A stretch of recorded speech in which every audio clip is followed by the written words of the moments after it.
Hello all, welcome back to our channel. ఎప్పుడైనా లంచ్లోకి టక్కున ఏదైనా రైస్ రెసిపీ చేసేసుకొని పక్కకు వచ్చేద్దామా అనుకున్నా, అట్ ద సేమ్ టైం నోటికి కారంగా టేస్ట్ బడ్స్ని సాటిస్ఫై చేసే విధంగా ఏదైనా రైస్ రెసిపీ చేయాలనుకుంటే ఈ రెసిపీ మీకోసమే. ముందుగా కట్ చేసుకోవాల్సిన ఏ ప్రిపరేషన్స్ ఏమీ ఉండదు, చాలా చాలా సింపుల్. అన్నం ఒకటి వండుకొని రెడీగా పెట్టుకుంటే ఈ రైస్ని చేసేసుకోవచ్చు నిమిషాల్లో. మరి ఈ స్పైసీ గార్లిక్ ఎగ్ ఫ్రైడ్ రైస్ని ఎలా తయారు చేసుకోవాలో చూసేద్దాం పదండి. ముందుగా 1 టీ స్పూన్ జీలకర్ర, ఒక 10 వెల్లుల్లి రెబ్బలు, 2 రెమ్మలు కరివేపాకు, 1 టీ స్పూన్ కారం మీరు తినే స్పైసీ లెవెల్స్ని బట్టి చూసుకొని వేసుకోండి.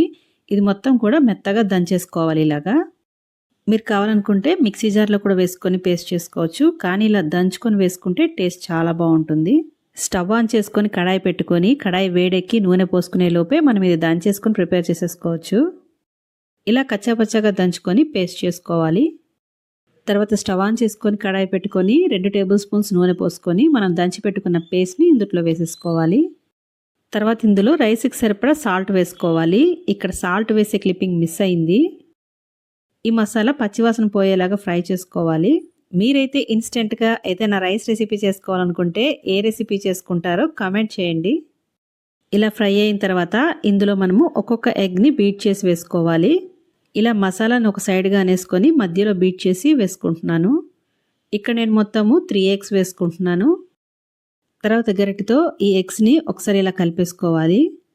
మసాలా మొత్తం కలపకుండా జస్ట్ ఎగ్స్ వరకు ఇలా కలుపుకొని ఫ్రై చేసుకోవాలి. ఎగ్స్ని కంటిన్యూస్గా కలపకూడదు, కొంచెం సేపు ఇలా వేగనిస్తే మనకి చక్కగా పీసెస్గా వస్తుందన్నమాట. సో ఇక్కడ చూస్తున్నారు కదా, ఇలా కొద్దిగా ఫ్రై అయిన తర్వాత మళ్ళీ ఒకసారి కలుపుకోవాలి. ఎగ్స్ మొత్తం ఉడికిపోయిన తర్వాత అప్పుడు మసాలాతో కలుపుకొని ఇలా ఒకసారి కలిపేసుకోవాలి మొత్తం. తర్వాత ఇందులో ఉడికించి పెట్టుకున్న అన్నాన్ని వేసుకోవాలి. ఇప్పుడు మొత్తం కలిపేసుకోవాలి. స్టవ్ని హై ఫ్లేమ్లో పెట్టుకొని కంటిన్యూస్గా కలుపుకోవాలి. ఈ స్టేజ్లోనే సాల్ట్ ఏమైనా చాలకపోతే వేసేసుకోవచ్చు. ఇలా ఒక 2 మినిట్స్ ఫ్రై చేసుకున్న తర్వాత స్టవ్ ఆఫ్ చేసేసుకోవచ్చు. ఇంకా ఫైనల్గా కొద్దిగా కొత్తిమీర వేసుకొని కలిపేసుకుంటే మనకి గార్లిక్ ఎగ్ ఫ్రైడ్ రైస్ అయితే రెడీ అయిపోయినట్టే.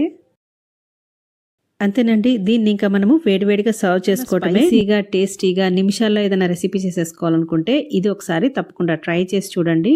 ఎప్పుడన్నా బిజీ డేస్లో లంచ్ బాక్స్కి కూడా టక్కని చేసేసుకోవచ్చు ఈ రెసిపీ అయితే.